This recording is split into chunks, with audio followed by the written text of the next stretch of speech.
ओम नमः शिवाय।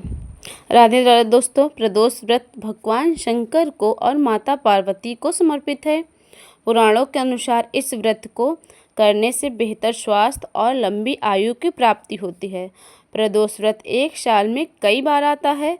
प्रत्येक महीने की शुक्ल पक्ष और कृष्ण पक्ष की त्रयोदशी के दिन यह प्रदोष व्रत रखा जाता है। प्रदोष व्रत में भगवान शिव की पूजा प्रदोष काल में किया जाता है। सूर्यास्त के बाद और रात्रि के आने से पहले का समय प्रदोष कहलाता है। ऐसा माना जाता है कि सच्चे मन से प्रदोष रखने पर व्यक्ति को मन चाहे वस्तु की प्राप्ति होती है। इस व्रत को करने से सारे कष्ट और हर प्रकार के दुख मिट जाते हैं।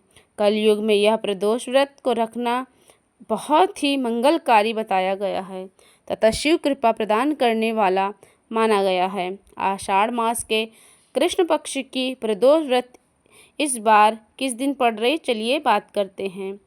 तो आषाढ़ मास कृष्ण पक्ष की प्रदोष व्रत इस बार 23 जून दिन सोमवार को है।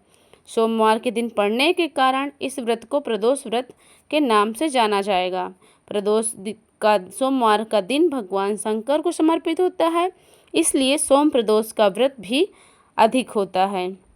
प्रदोष व्रत रखने से आयु में वृद्धि होती है, अच्छा स्वास्थ्य लाभ मिलता है, जीवन में स्वाभाविक वृद्धि होती है और घर में सुख शांति आती है। तो आइए जानते हैं आषाढ़ मास के कृष्ण पक्ष के प्रदोष व्रत के शुभ मुहूर्त के बारे में। आषाढ़ मास के कृष्ण पक्ष की त्रयोदशी तिथि का प्रारंभ 2 जून को रात त्रयोदशी तिथि का प्रारंभ 23 जून को रात 1:21 से होगा और त्रयोदशी तिथि का समापन 23 जून को 10:09 पर होगा। उदया तिथि के अनुसार आषाढ़ मास की कृष्ण पक्ष की त्रयोदशी 23 जून को है और त्रयोदशी तिथि में प्रदोष काल 23 जून को ही प्राप्त होगा। इसलिए आषाढ़ मास के कृष्ण पक्ष में प्रदोष व्रत 23 जून को रखा जाएगा।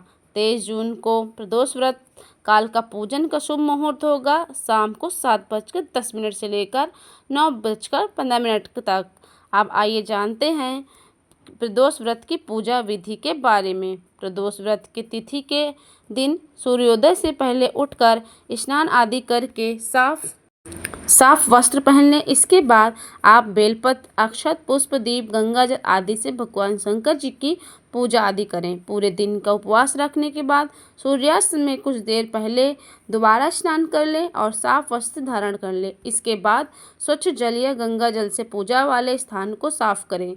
दूसरे पूजा की सारी सामग्री तैयार करने के बाद आप उत्तर दिशा में मुख करके बैठ जाएं और भगवान शिव के मंत्र ओम नमः शिवाय का जाप करें और भगवान शिव को जल चढ़ाएं और विधिवत पूजा करें। अंत में प्रदोष व्रत की कथा का श्रवण जरूर करें और फिर भगवान शंकर जी की आरती करें और सभी जनों को प्रसाद बांटें। इसके बाद आप फलाहार कर सकते हैं। आशा है आपको आषाढ़ मास की कृष्ण पक्ष की प्रदोष व्रत की ये जानकारी अच्छी लगी होगी। तो कमेंट, शेयर और सब्सक्राइब करना ना भूलें। तो बोलो हर हर महादेव। मिलते हैं नेक्स्ट वीडियो में, तब तक के लिए ओम नमः शिवाय।